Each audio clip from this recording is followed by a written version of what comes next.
So today we're learning the Maamar Vata Titzave, 1981. We're using the lessons in Maimorim as a text. And that's on page 391 where we're at chapter Yud, Pedic Yud.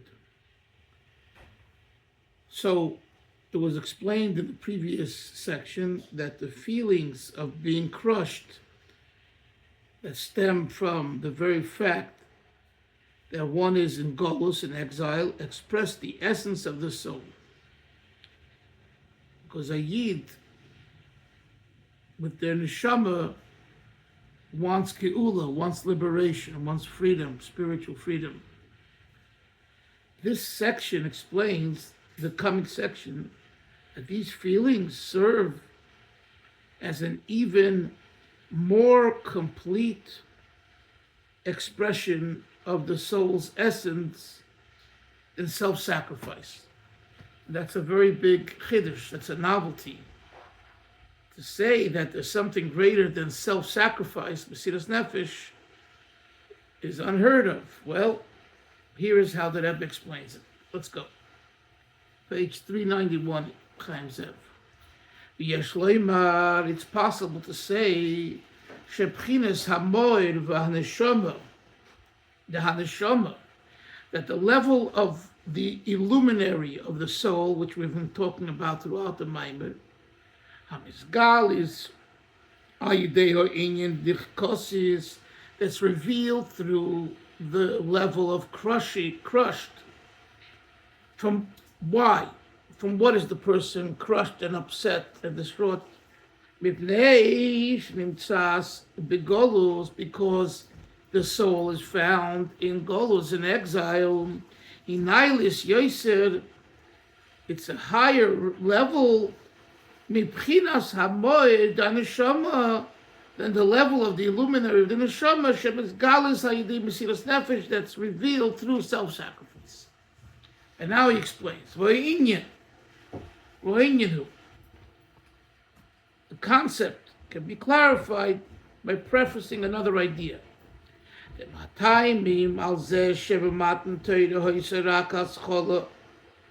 Amongst the reasons why Chazal say that Matan Torah, when Hashem gave us the Torah, it was only considered a beginning, in parentheses, quoting the verse, Heichelu lasois, they just begun to do, but it wasn't the full, complete doing.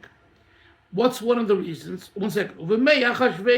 Conversely, during the days of Achashverosh, Kabbalah, the receiving, the acceptance, the Kibbutz Yehudim, who was in such a way, the fact that we, even though we accepted the Torah, we said Nasa v'Nishma, right, which you would think is the ultimate. Next page, it was because Shekofa Aleim Harke Gigos.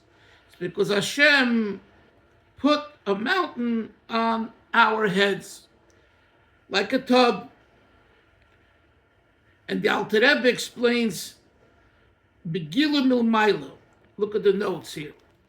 The Alter Rebbe interprets the statement of the sages that in a non-literal manner, explaining that the spiritual elevations from above were so powerful that the Yidden had no other choice but to accept the Torah.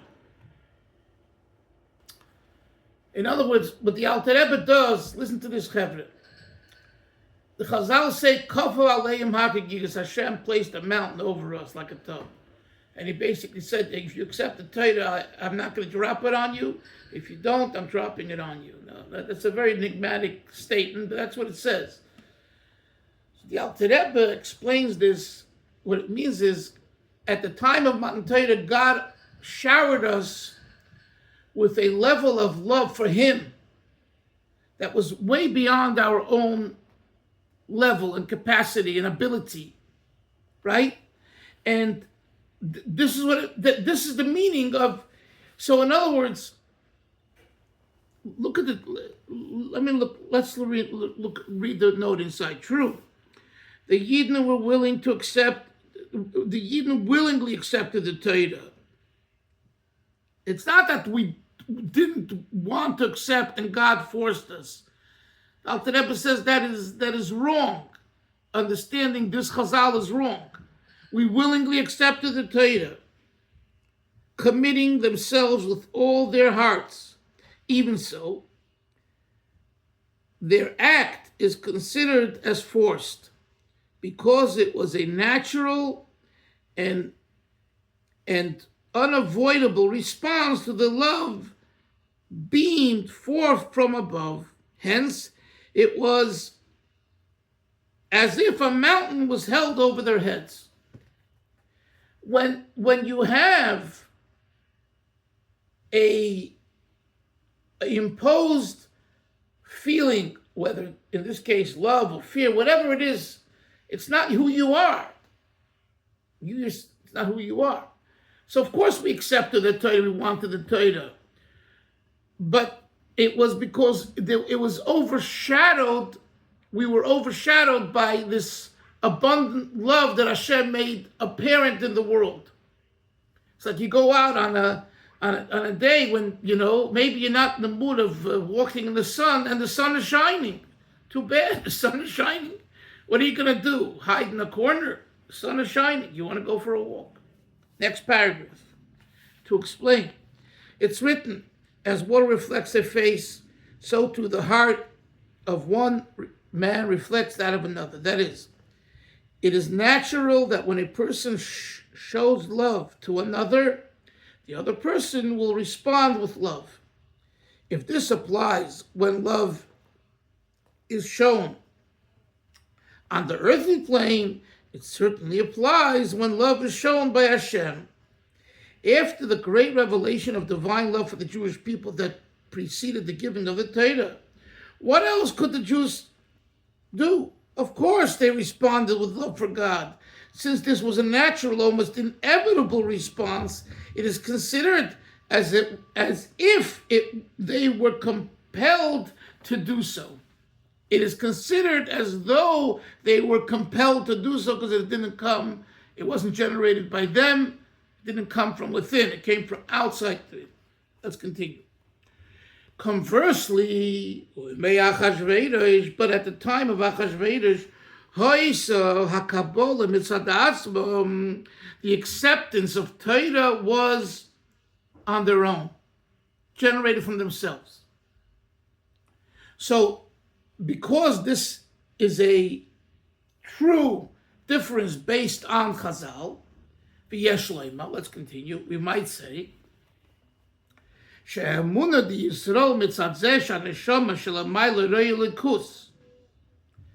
the faith that Yidden have because their soul sees God, godliness, which the Rebbe said earlier, and he repeats it here in the parentheses in a brief 3 words. We call that Emunah Mitzad Siba. It's a faith that's based on an external cause. We went over this. We learned it. Riyah is very powerful, but it's not the essence. So the soul sees godliness.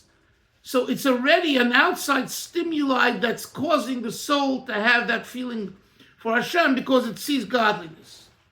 Hu al derech, continuing, shekdimu nasel nishma, this is analogous to us prefacing we will do before we will understand, but Matan Torah, during the Matan Torah, mitzad hagilim milmaylo.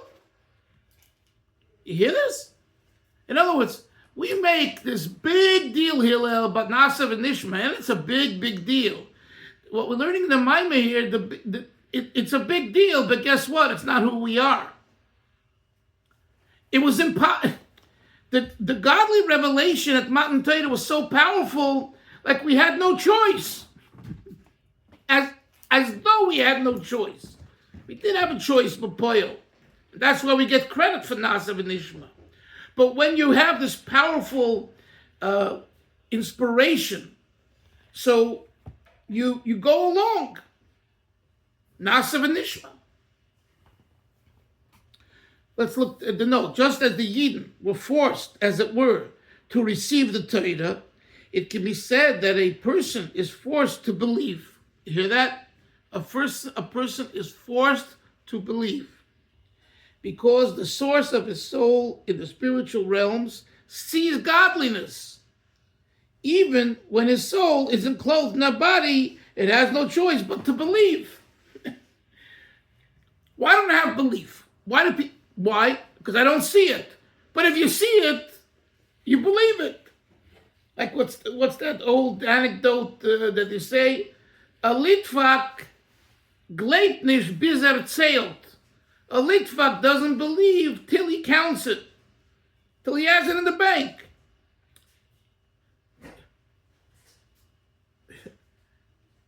Right? So the emunah that the neshama has in Hashem, coming from the fact that the soul sees God, so that's it's inevitable not to have that faith. So what kind of faith is it? It's a forced faith. Just like Chazal say that what happened at Matan Torah is called Kof Aleim Har Kegigos. It's as though we were forced into it. But different is Achashverosh's time. V'zeh, continuing inside the text, Shebemei Achashverosh HaKabbalah mitzad atzmam. In contrast, during the time of Achashverosh, we accepted the Torah on our own volition. Who ki oznes galei skashus belikushim mitzad etzem haneshama. You know what was revealed at Matan Torah, at the Achashverosh time, during Purim? It was the essence of the soul that transcends even the seeing of the soul. The soul sees God. This is the essential bond due to the essential being. Next page. The Rebbe says even more so, top of page 394. Question? Yes, sorry. I'm a little bit confused because the connection with godliness is the essence of the neshama, right? So why isn't that intrinsic to the neshama? It's not external. It's not a re'iyah. We're chelek elokai mimah. It's so inherent in the neshama. I don't understand this coming from the out, being external. Well, you're talking about the ultimate, which is the set. But there's an experience that the chelek elokam mal, even though we have it, is not being actualized. What's being actualized? That we're living with a faith and a belief that is coming from an inspiration at certain times, and it's so clear to us that's coming from the outside in. So yes, what you're saying is that we have it. Thank you, we have it. The question is actualization, really actualization. He's not saying we don't have it. The question is, so he's saying that by Matan Torah, the actualization was not coming. It wasn't generated from us to Hashem. It was from Hashem to us. Like, and Chelek Elokam Yimal, right, was inserted, a neshama is inserted in us. Now the question is, what do we live with? Of course we have this neshama. So it's not as though, if everyone would live with the neshama, they would believe in Hashem, they would do all of Torah mitzvahs, and they would be only kind and good. You see, it's not that way. Why? Because the actualization of the Chelek Elokah is not being realized. Not that it's not there. Issa, you understand? No one's saying it's not there, but it's not being used. It's not being actualized.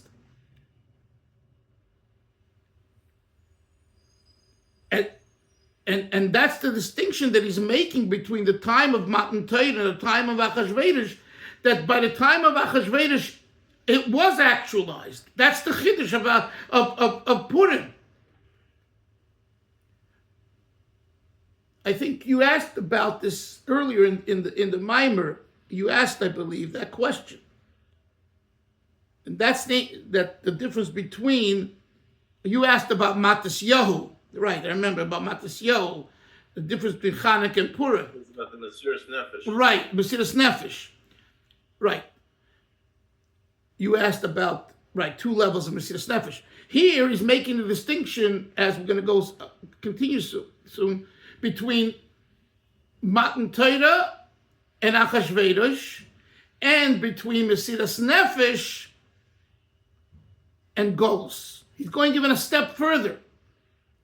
So when you, in the previous chapters, when you asked about the Mesiras, that was about Mesiras Nefesh itself.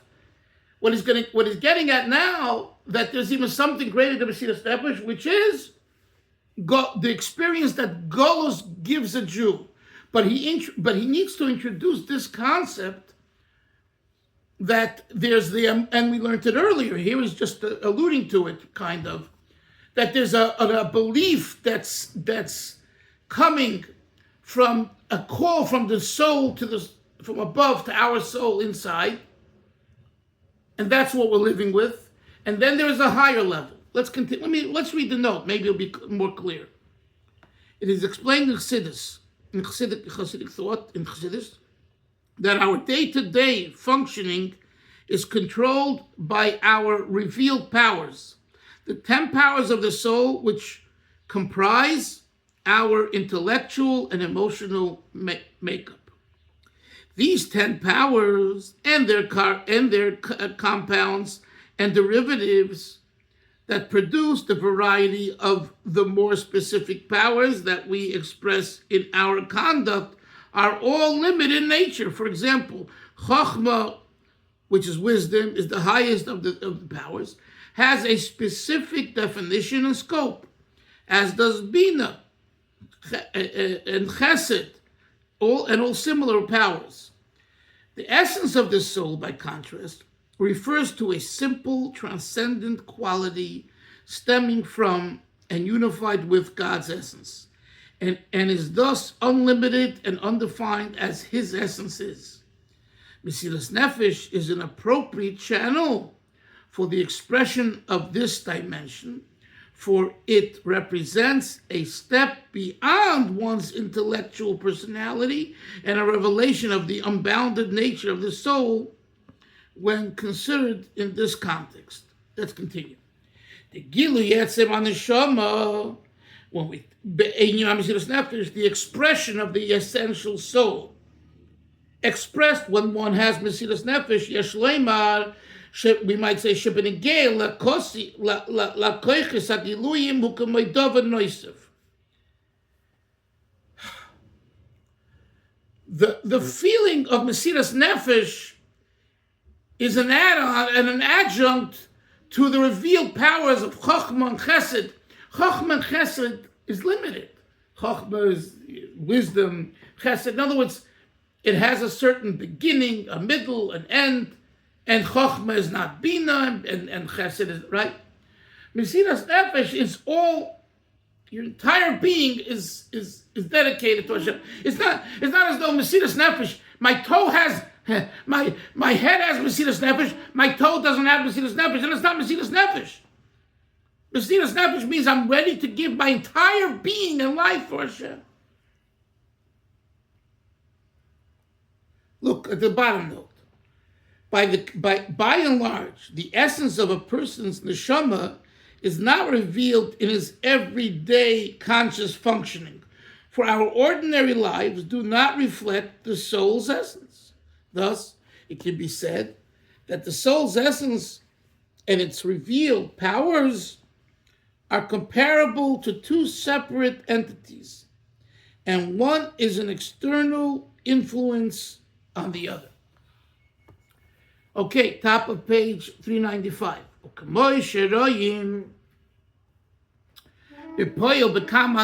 This is the part that, when I learned it the first time, it really threw me for a loop. The Rebbe says, we see by some people Shebiyesam b'mokim shahoyu sham gzeiris. When they lived in a place where there were decrees al Torah mitzvahs. Simply, he's probably talking about the Russian Yidden, okay? Hoya lehem mesiras nefesh bepoyel meshach kama v'kama shonim. They had self-sacrifice, mesiras nefesh, for many, many years while living there. Yet, when they came to a free society, a free country, it's not recognizable in them, by them, kolkach. The Rebbe says, not so much. It's not so recognizable. Mesiras nefesh shehoyu lehem mikodim. The self-sacrifice. This is one of the things that happened for years. Chassidim came, and then they settled in America, and they started to go to the country, and they started to take it easy, and they wanted to relax. We just were saved from Stalin and the Nazis, blah, blah, blah, blah. So what is the Rebbe saying here?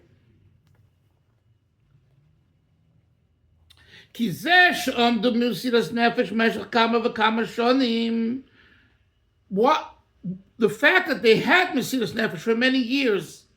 Oh, 1 second. So here's the question. If you have Mesiras Nefesh in Russia, how is it that you lose your Mesiras Nefesh? Are you plugged in or aren't you plugged in? Make up your mind. Mesiras Nefesh, as he explains, is part of who you are if you access that. So if you did access it, and he said he did, they were ready to let themselves die for being Jewish in Russia, in countries where they were oppressed. What happened all of a sudden? What, the Mesiras Nefesh, their soul changed? No. So what took place? Look what he says in the next paragraph. Who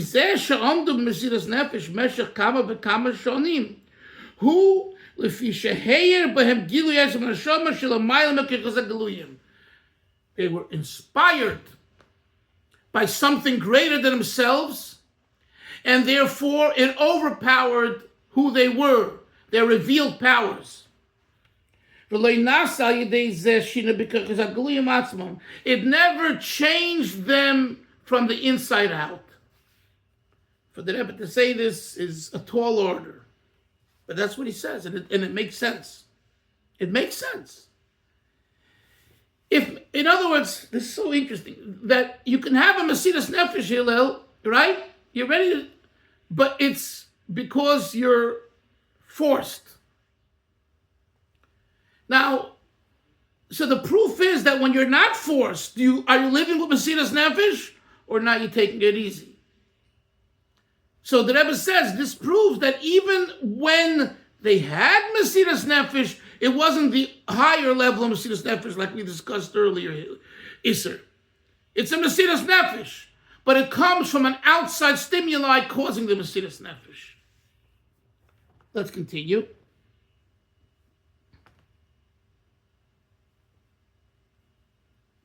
Look at the note here, the second paragraph on 396.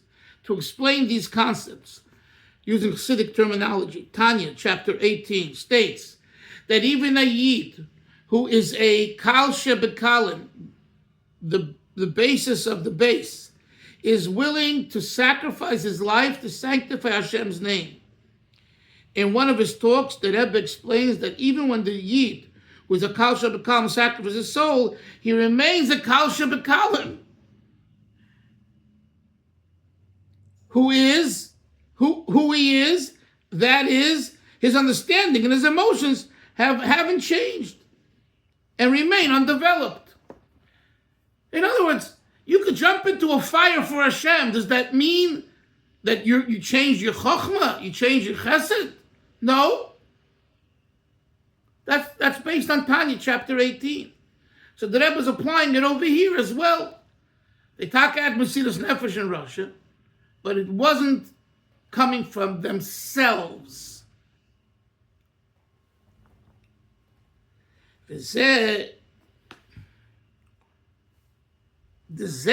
שעצם הנשמה היא עצם גם כרסגלים, כדיס כליל הוא שעצם הנשמה הוא עצם שלהם, ואין להם שייך עליונים של כרס הגלוי עם עצמם לציר שלהם. It's a deep concept. He's saying like this. This also, what he says here, addresses a little bit of your question before, Isser. The neshama, we call the etzem neshama, this brackets, I believe, addresses your question. The neshama doesn't touch the tzir. The tzir is the particular image of the mind and the heart, what we call in Chabad language, koiches hagiluyim, the revealed powers. And that's the question. Is the tzir of your neshama, the imagery of your neshama, the style of your neshama, the condition of your neshama, is it imbued with essence, or is it, and its expression is essence, or is it going along for the ride because of something outside that forces itself on it, i.e. Mesiras Nefesh? And that's what he says, that's the difference. That's the two levels of self-sacrifice, which are also the two levels of faith. Look at the last note on the page. Although the person expressed the essential godly core of his neshama through his Mesiras Nefesh, his character, intellect, and emotions did not undergo fundamental change. Chassidic thought often gives us an example of a person who was fleeing from danger and spurred by his essential desire to live, was able to squeeze into a small crack in a wall and reach a safe place that offered him protection. Afterwards, when the danger passed, no matter how hard the person tried, he was not able to squeeze out.